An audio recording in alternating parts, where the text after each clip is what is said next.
lado e tudo. Bom, agora que ele saiu, podemos ir para a sétima trombeta. Não, a sétima já foi, né? Veja bem, terminei ali com a saraivada. Parece que Deus, sempre que aparece, a coisa pega fogo, né? É muito comum Deus aparecer com raios, trovões e terremotos, né? Apesar de que a gente, né, perdeu um pouco essa noção, né, da presença de Deus, né? Mas isso é comum na profecia. No capítulo 12, viu-se grande sinal no céu. Então, João aqui tem uma parede. Tem uma parede aqui, né? Então, na planta de João, ele organizou o seu material, né? Nem sabemos se está em ordem ou não, né? Essa é uma das coisas mais difíceis do Apocalipse, é como ele estrutura tudo isso. E a partir do capítulo 12, ele coloca um novo cenário, novos personagens, novos eventos e novos dramas, né? Porque é um sinal que começa no céu, né? Uma mulher vestida do sol. Meu Deus, o que João viu aqui, né? Ele viu algo, né? Ó, experiência. Ele viu algo. E agora ele está nos transmitindo. Então aqui nós temos que tentar achar o João, né? Fala, João, explica aí, cara. Porque, o que você viu exatamente, né? Ele viu uma mulher, ele viu um dragão, né? Ele viu a batalha no céu, Miguel, não sei o que, dragão, os anjos, né? Ele viu Satanás caindo, ele viu o cântico, né? Quando, pois, o dragão se viu atirado à terra, lá no versículo 13, etc, etc, né? E lá no final, irou-se o dragão contra a mulher e se pôs em pé sobre a areia do mar. Capítulo 13. Vi surgir do mar. Então aqui está junto, né? O dragão põe o pé no mar e do mar surge uma besta que tinha 10 chifres e tal, e aí vai, a história da besta. Versículo 11. Vi outra besta. Opa, está subindo bicho, tá? Vi outra besta e tal. E vem e tal, e tal, e tal. E termina ali, né, com aquele famoso número da besta, 666, né? Que também tem tantas respostas quanto tentativas, né, de elucidar a questão. E João tira assim uma certa onda com a nossa cara, porque ele fala assim, quem tem entendimento que calcule, porque isso é coisa de gente, é coisa de homem, né? Tipo assim, não estou falando nada misterioso, né? Quem tem que calcule, né? Esse número é 666, né? Capítulo 14, olhei e eis o cordeiro. Então aqui tem uma parede. Aqui tem uma parede, né? Por quê? Porque ele termina ali com a besta e agora olhei e vi. Outra visão, outra narrativa. Então no capítulo 14, de novo, ele vê o cordeiro com uma multidão. Lembra que lá no capítulo 7 já teve um cordeiro, uma visão do cordeiro com uma visão da multidão, né? Vamos voltar na trilha, né? Voltar, quem é do tempo da bobina, né?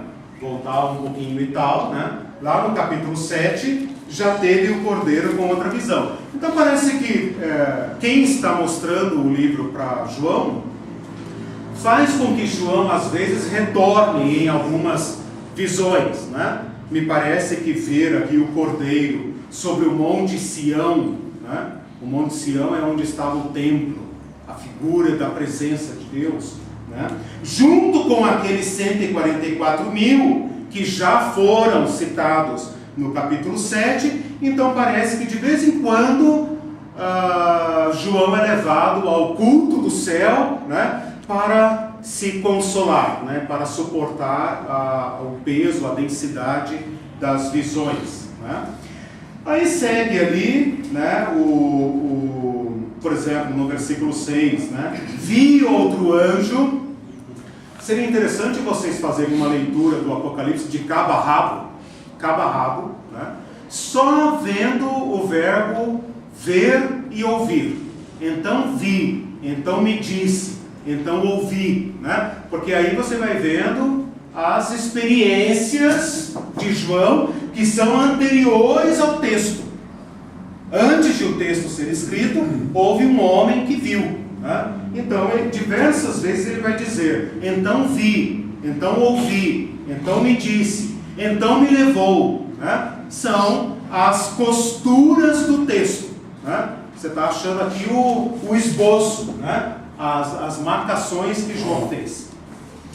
No versículo 9 fala: seguiu-se a este outro anjo, o terceiro, dizendo e tal. Aqui ele tem uma visão de anjos que anunciam, né?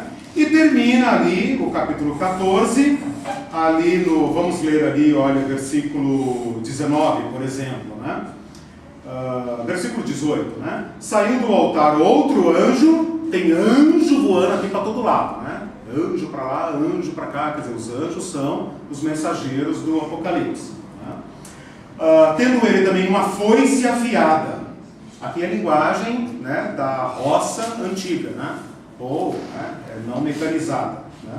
Hoje talvez seria uma colheitadeira, né, alguma coisa assim, né? João teria visto, né? Bom, a foice. Uma grande voz que tinha a foice afiada, dizendo: toma a tua foice afiada e ajunta os cachos da videira da terra, porque as uvas estão maduras. Então o anjo passou a sua foice na terra e vindimou a videira da terra e lançou-a no grande lagar da cólera de Deus. Olha a figura que ele usa, né?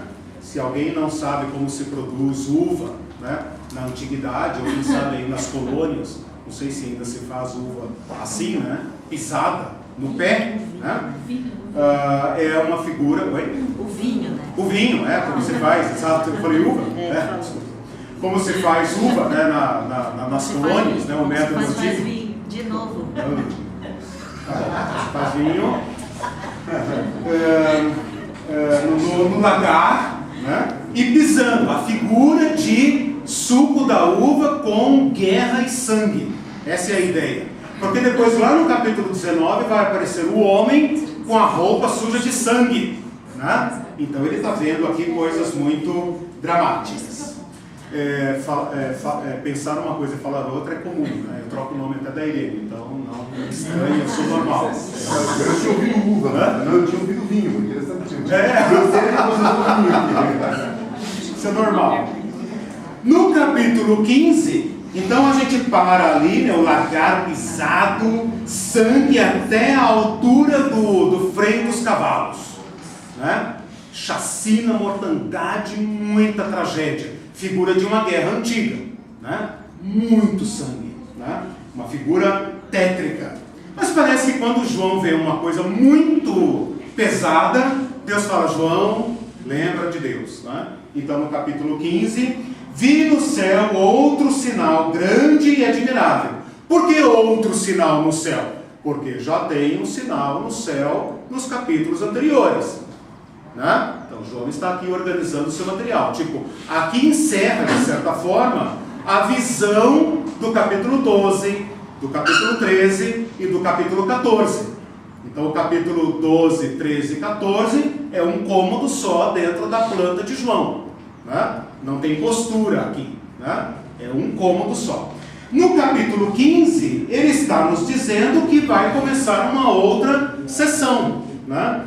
E igual o capítulo 4, onde ele vê um culto no céu, e do culto no céu abrem 7 selos, aqui também no capítulo 15, vi outro sinal grande e admirável: 7 anjos, tendo 7 flagelos, pois com estes se consumou a ira de Deus. Então parece que o batalhão de Deus no céu é formado por fileiras de 7, né? Vai os primeiros 7, vai o segundo 7, vai o terceiro 7, né? E fica aí. Então, aqui, antes de saírem os 7 anjos das taças, né, tem um culto no céu, né, um cântico de Moisés, que cantavam o cântico do Cordeiro, cântico de Moisés, servo de Deus, e o cântico do Cordeiro. Nós cantamos aqui, né? Grandes e admiráveis são as tuas obras, Senhor Deus Todo-Poderoso, justos e verdadeiros são os teus caminhos, ó Rei das Nações, né? Então parece que o livro de Apocalipse tem entremeado, né, na estrutura cultos, né? Cultos, louvores, adoração, né? Então o livro de Apocalipse também tem essa estrutura litúrgica, né? Me parece que a missa católica, eu não sabia disso, aprendi recentemente, me parece que a missa católica é organizada de acordo, ou pelo menos tentando rememorar, as sessões do Apocalipse, né? Coisa que não é muito da tradição nossa protestante, né? Então eles tentam captar aqui mais ou menos a ideia do culto, como se o Apocalipse fosse um grande culto, uma grande liturgia, né? Bom, capítulo 15 então é apenas essa introdução, e aí começa a quarta sessão, né? Já foi igreja, tal, né? Quarta sessão, de 7 dos anjos. Então ali, capítulo 16, ouvi vinda do santuário, o mesmo santuário do capítulo 15, uma grande voz dizendo aos 7 anjos: ide e derramai pela terra as 7 taças da ira de Deus. Então veio o primeiro anjo, veio o segundo anjo, veio o terceiro anjo, veio o quarto anjo, veio o quinto, veio o sexto e veio o sétimo. Aqui ele não interrompe, né? Derramou, versículo 12, derramou o anjo a 6ª taça sobre o grande rio Eufrates, cujas águas secaram, né?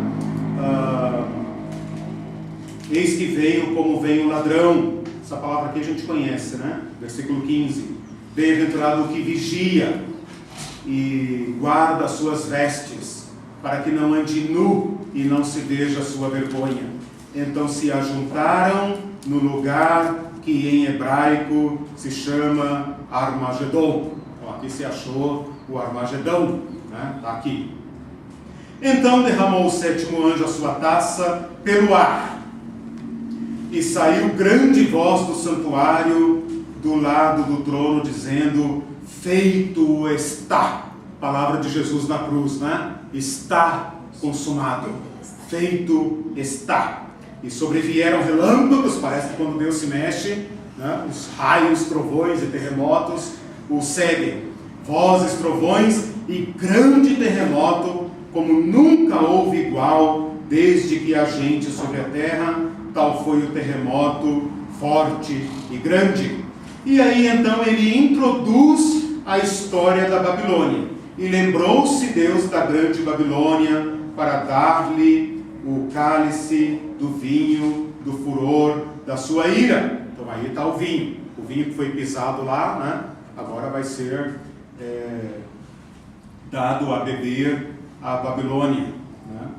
Aí no capítulo 17 e 18 começa uma nova sala, né? Aquilo que ele descreveu no final do capítulo 16, ele vai dizer: então veio um dos 7 anjos que tem as 7 taças e falou comigo dizendo: vem mostrar-te-ei.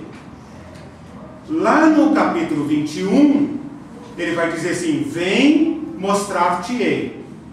Então aqui tem uma amarração. Aqui João está dando, né, dentro dessa trilha da selva, ele está colocando algumas plaquinhas de sinalização. Isso também é uma coisa importante ao estudar a estrutura do livro, né?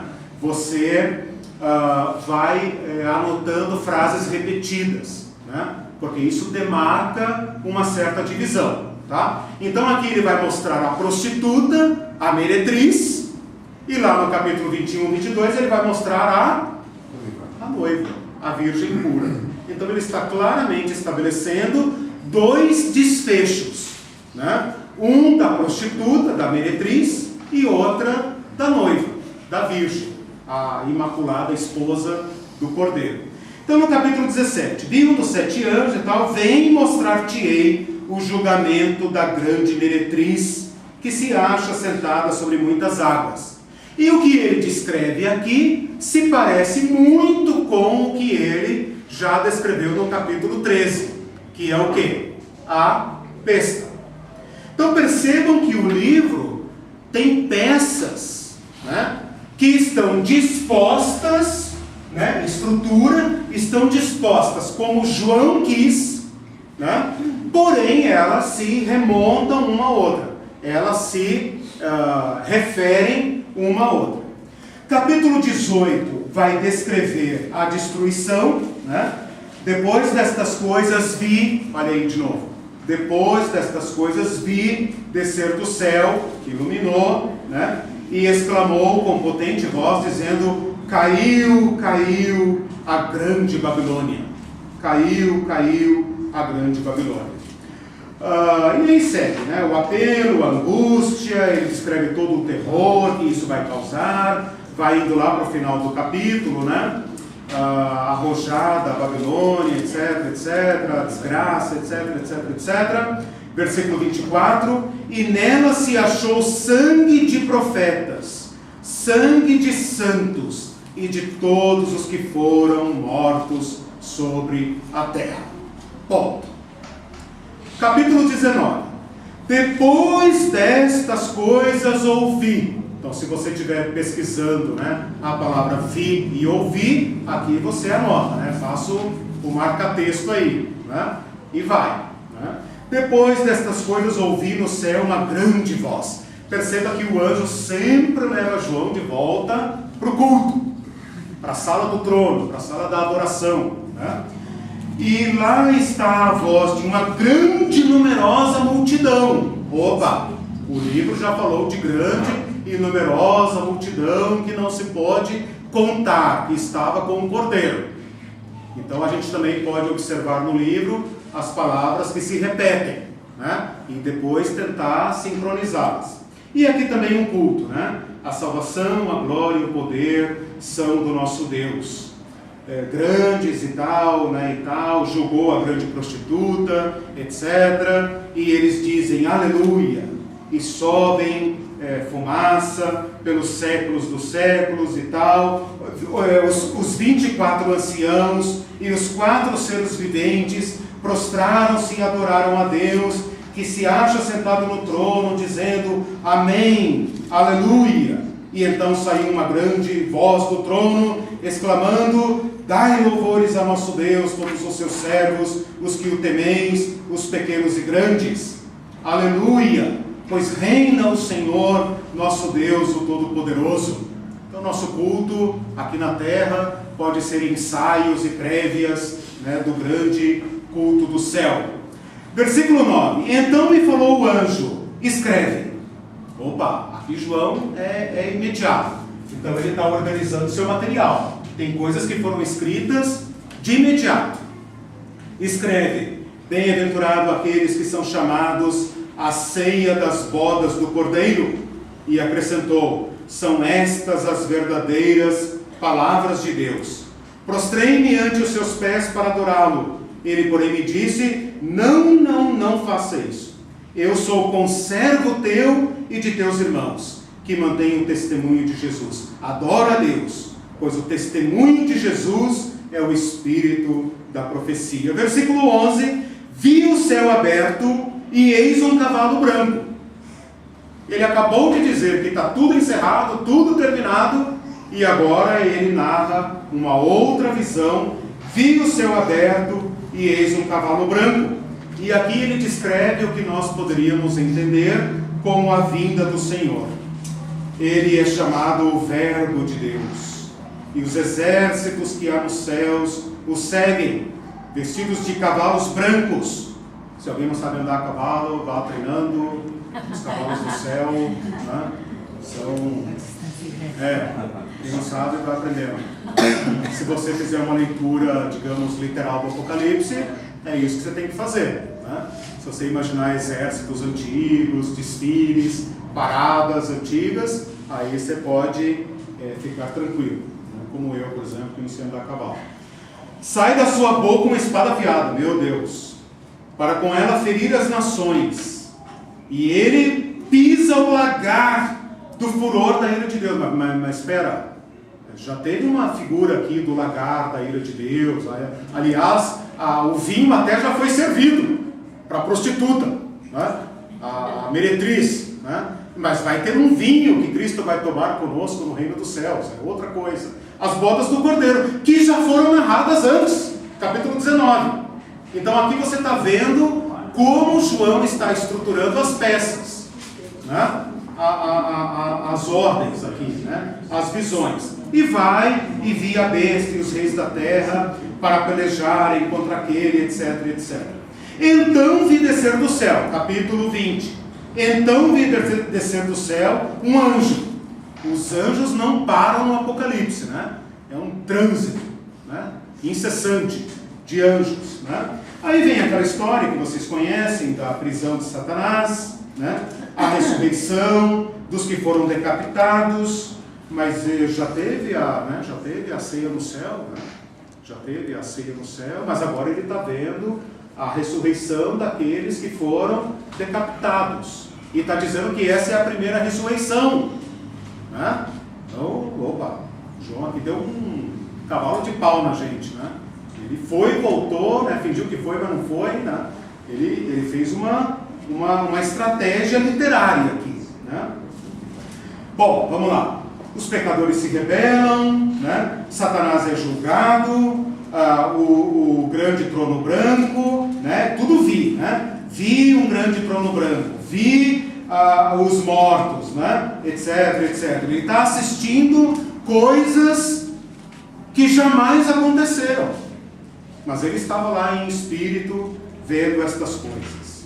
No capítulo 21, vi novo céu e nova terra, pois o primeiro céu e a primeira terra passaram e o mar já não existe. Vi a cidade santa, ouvi grande voz, né? E aí vai.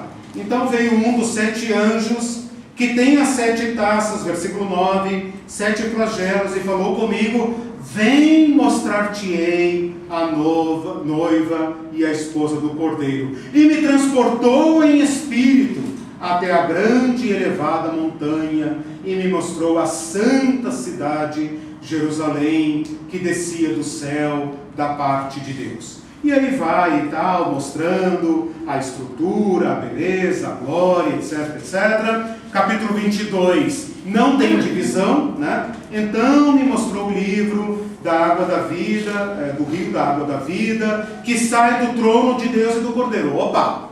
Trono de Deus e do Cordeiro já apareceu aqui, né? Já é quase familiar nosso, né? Já sabemos quase desenhar, né? Se você vai grifando as palavras repetidas, está lá, capítulo 4, o trono do Cordeiro e de Deus, né?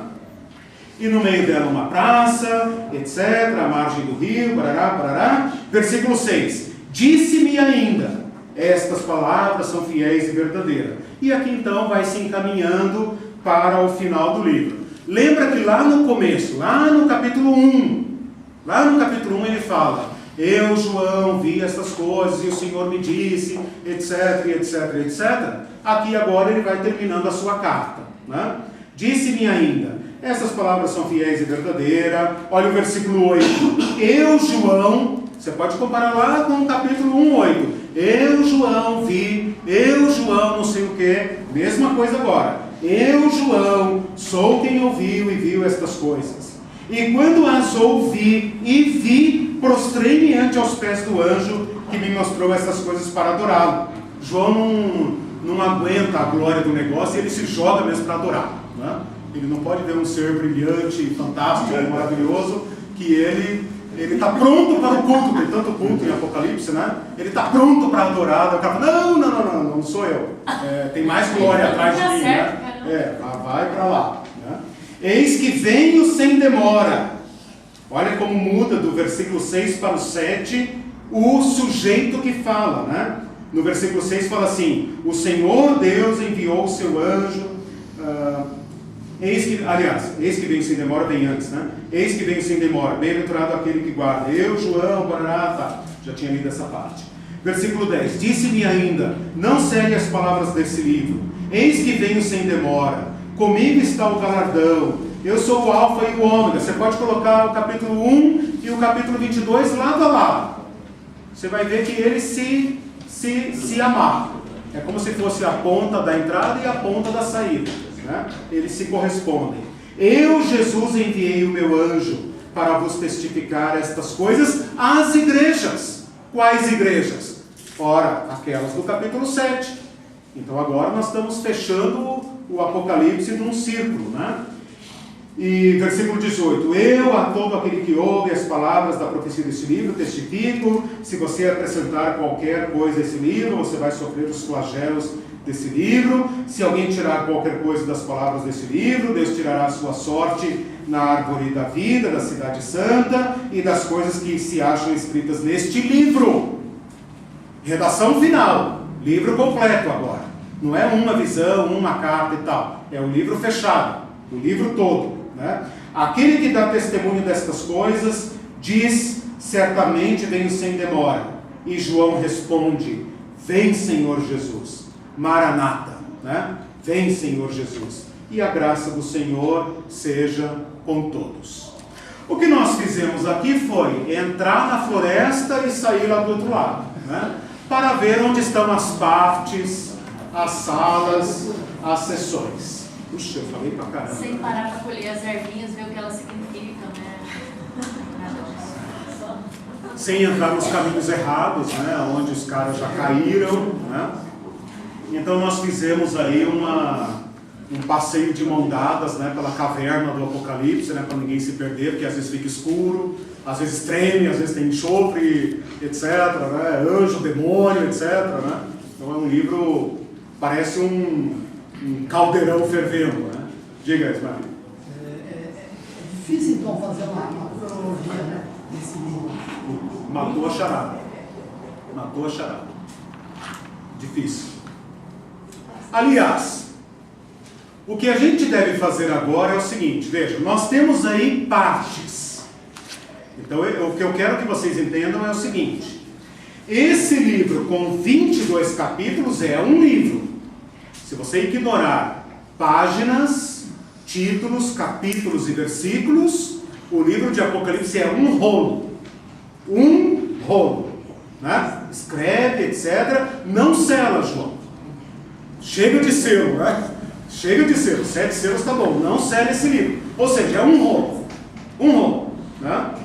O que nós temos que entender é que ele é composto de diversas partes, né? E o exercício que nós fizemos aqui foi tentar achar as costuras, as emendas, aonde termina, onde começa, onde termina, onde começa, né? E como o Ismael falou, já ficou claro, o livro não segue uma ordem exata das coisas. As peças não estão ordenadas sucessivamente.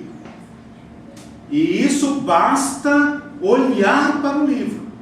Basta uma leitura. Nós não fizemos uma leitura, nós fizemos uma passada de páginas. Mas basta observar as indicações de tempo. Depois destas coisas, eu vi. Mas não significa que depois isto aconteceu, né? E levou-me para lá. Opa, João mudou de lugar. Eu tenho para mim que no livro de Apocalipse seria impossível de ver uma pernada só. Ficaria louco, sei lá, teria um colapso, né? Então, provavelmente, João ficou preso muito tempo. Esse livro pode ter sido escrito ao longo de 1 ano ou mais. Essa questão está em aberto, né? Nós sabemos que ele estava preso, que ele não morreu lá, segundo a tradição, né?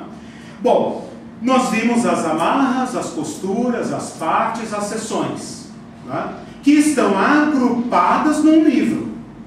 Porém, nós podemos entrar no livro e achar aonde as coisas estão encostadas, aonde elas estão justapostas, aonde elas se unem e aonde elas se separam.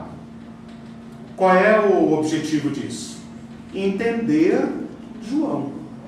Afinal, foi ele que viu, não foi você. Então você não tem o direito de entrar em Apocalipse, né, e montar o livro como você quiser. Aliás, tem uma maldiçãozinha aqui no final que vale a pena levar a sério, né? Quando você for montar o livro, não faça glosas, tá vendo? João sabia que o pessoal ia tentar fazer isso, né?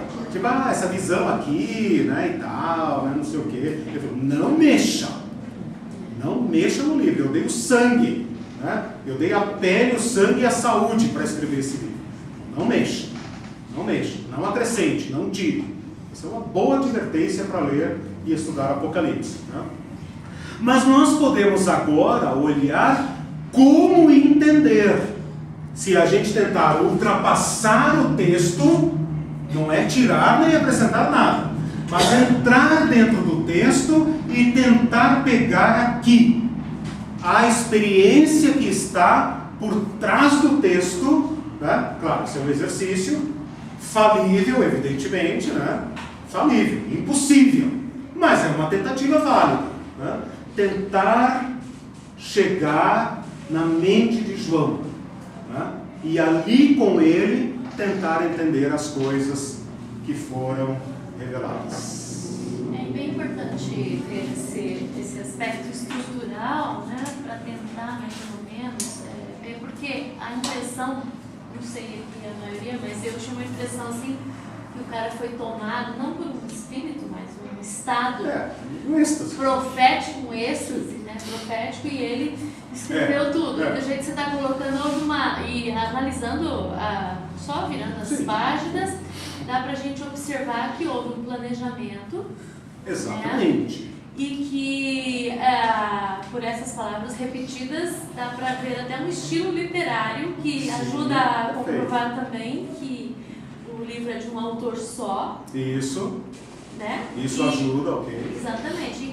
Então, tem uma estrutura inteira, né? Você vê a ordem do livro, né? Então eu nunca tive uma aula desse tipo, porque ajuda. Não, porque no seminário a gente não teve uma aula assim, porque ajuda, por exemplo, só o fato de você, pra mim, não sei, minha mente é muito de... Você quer achar a ordem do negócio. A ordem, então só a maneira como ele estruturou essa ordem e tal, ajuda. Mesmo, por exemplo, o ano que vem eu sei que a gente vai estudar o sentido, o significado. Por enquanto não estamos entrando, né?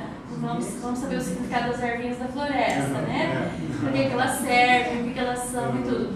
Mas, pelo menos tendo ideia da estrutura geral, eu acho que ajuda você se localizar, né? Em Apocalipse.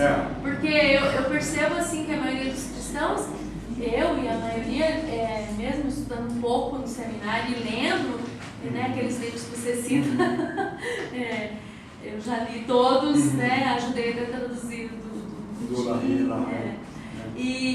mas assim, não fica, claro que aqui, isso é raso demais, né?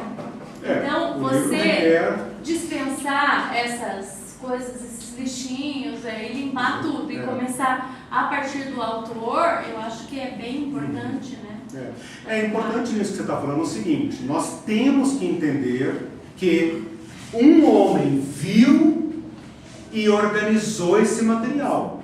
E aqui não tem uma ordem expressa, nunca tem uma ordem expressa do céu dizendo como o livro tem que ser escrito, né? Todos os livros da Bíblia, posso dizer assim de modo genérico, né?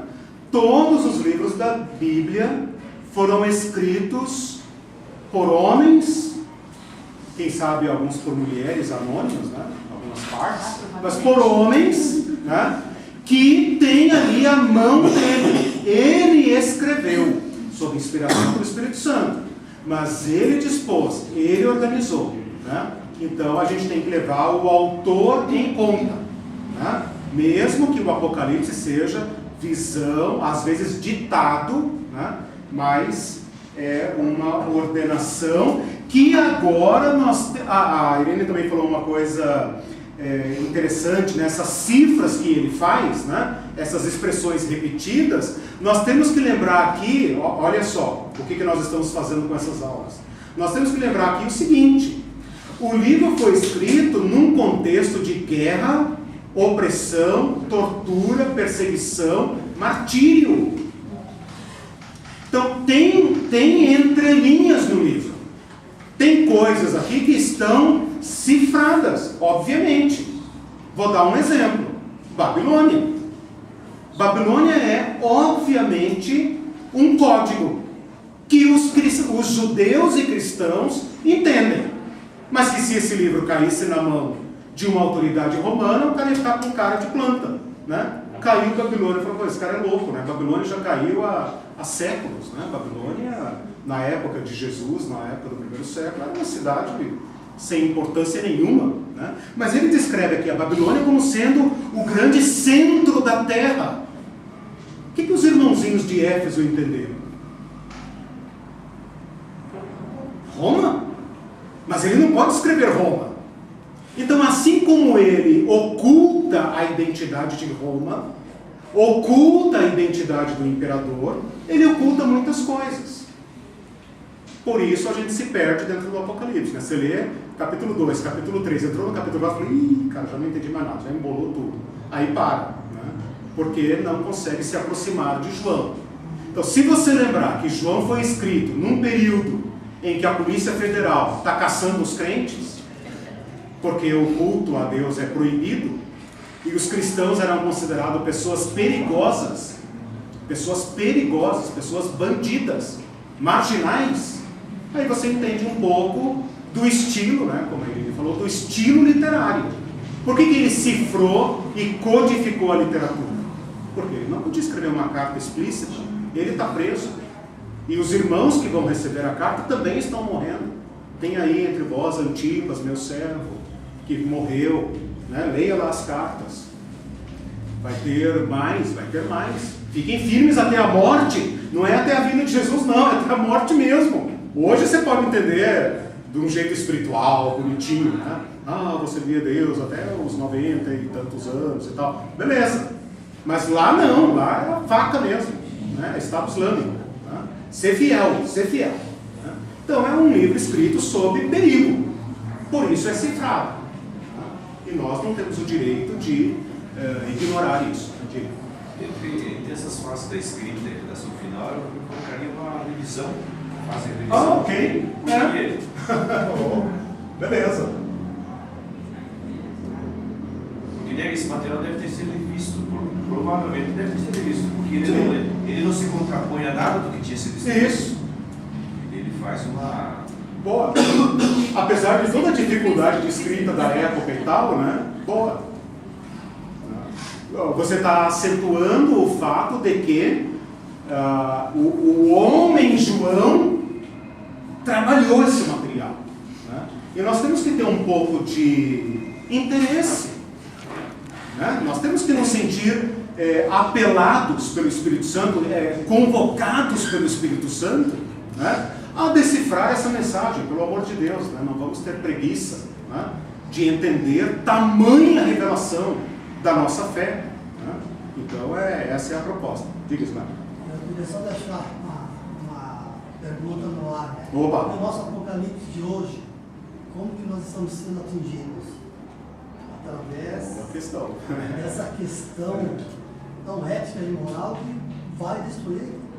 Vai não, né? Eles tentarão destruir a igreja, claro, né? A igreja vai entrar em perseguição. Já estamos, né? Já estamos. Nas escolas, nas universidades. E vai piorar muito. Não adianta brigar. Bem-vindo, meu irmão Isaac. Ok. Se eu pensar em João como um judeu, por mais que tenha escrito em grego, ele vai colocar muito do hebraísmo. Em especial no hebraísmo, nós vemos a questão dos números. Ok. O 3, vamos dizer, quando aparece no Antigo Testamento, basicamente tipo Kadosh, Evat Sebaot. Exato. Seria santo, santo, santo, é o Senhor dos Exércitos. Ele é santíssimo, ele não é só santo. Ele é extremamente santo. Legal. Ele coloca o 3 e o 7 da ligado à perfeição. São sempre 3 e 7 no livro. O que será que eu posso interpretar por isso? Então, veja, nós temos diversas cifras no livro, você chamou a atenção para um ponto muito importante, né? Por trás da linguagem rústica, né, do grego do Apocalipse, tem um judeu pensando, né, que quem sabe até, né, rascunhou em hebraico, né, e depois transmitiu para as igrejas gentílicas, né, da Ásia Menor. Mas, certo, né, tá aí um outro ponto para a gente observar, é um judeu pensando, é um judeu escrevendo, né? Então tem certamente diversas cifras aí para a gente pensar. Na próxima aula, eu quero propor para vocês as possibilidades de organizar o livro, né? Então nós podemos organizar o livro pelas visões, pelos traslados dele, pelas séries de 7, né? Pelo 3, as coisas que viste, as que são e as que hão de acontecer, 3 tempos, né? Então tem algumas propostas, né, que nós vamos, que aliás está na folha aí, né, para quem já pegou, está na folha ali e tal, e depois eu vou mostrar na próxima aula uma ou duas possibilidades, né, aquele, como é que é o autor lá que você colocou? O Hendricks, né? O Hendricks, o George Lade e o Adolf Paul. Pelo menos 3 maneiras de dispor esse material. Porque agora, dentro do livro, sem tirar nem pôr, né, nós vamos apresentar modos de entender o material. O modo de escrever, João já decidiu por nós. Como entender, aí nós podemos trabalhar dentro do material, né, e com a ajuda do Senhor avançarmos em relação àquilo que já está, digamos, feito. Né? Nós não somos os primeiros a estudar Apocalipse, então nós não vamos inventar nada. Né? Mas nós podemos construir em cima, já que eu estou falando em obra e planta, né? Nós podemos construir em cima daquilo que os irmãos do passado já deixaram para nós. Né? As mentes brilhantes aí, né? que trabalharam em cima do livro. Uma última dúvida. Uma dúvida. Essas 7 igrejas, você acha que ele endereçou aqueles pedacinhos do capítulo 2 e 3?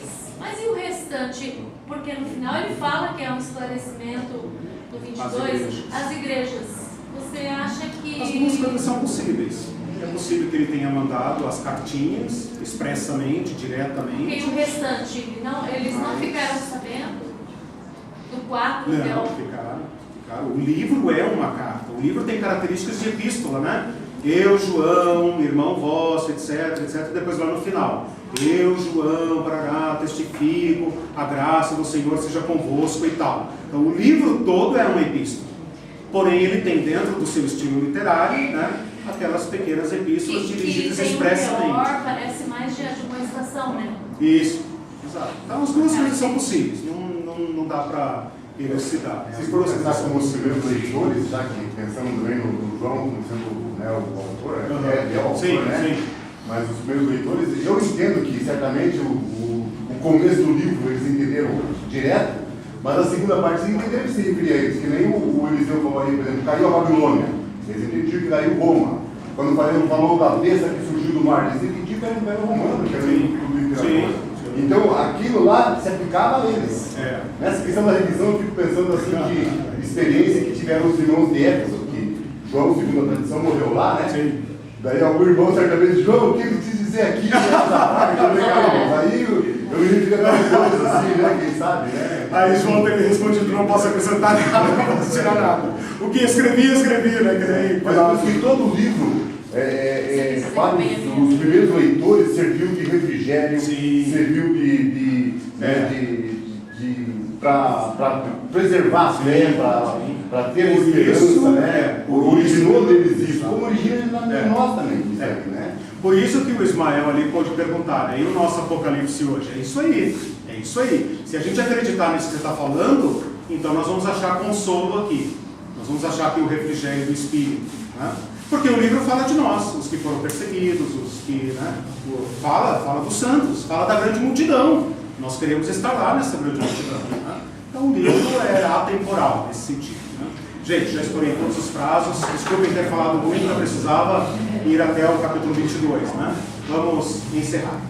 Senhor nosso Deus, te damos graças e também pedimos entendimento. Pedimos, Senhor, entendimento. Entendemos que esse livro, como foi dito aqui mais de uma vez, esse livro é para nós, para nosso consolo, nossa exortação, nossa edificação. E nós pedimos o Espírito de Jesus Cristo, a sabedoria de Jesus Cristo, a mente de Jesus Cristo, para que esse livro sirva para nós também de ânimo, consolo, perseverança e todas as virtudes espirituais que nós precisamos para sermos as testemunhas de Jesus Cristo nesse tempo que nos foi dado viver e testemunhar. Nós oramos por isso, Senhor. Cuida da tua igreja, purifica a tua igreja, limpa a tua igreja, Senhor. protege a tua igreja. Nós pedimos isso a Ti com muita confiança, Senhor, porque o Senhor guardou a sua igreja no passado, vai nos guardar em todo o tempo. Nós Te damos graças, Senhor. Nós unimos nossas vozes ao culto dos anjos, ao culto dos seres do reino do Senhor. Abençoe o culto que prestaremos a Ti, que seja parte desse sentimento glorioso da vitória de Jesus Cristo. Oramos em Teu nome. Amém. Amém. Vamos sair.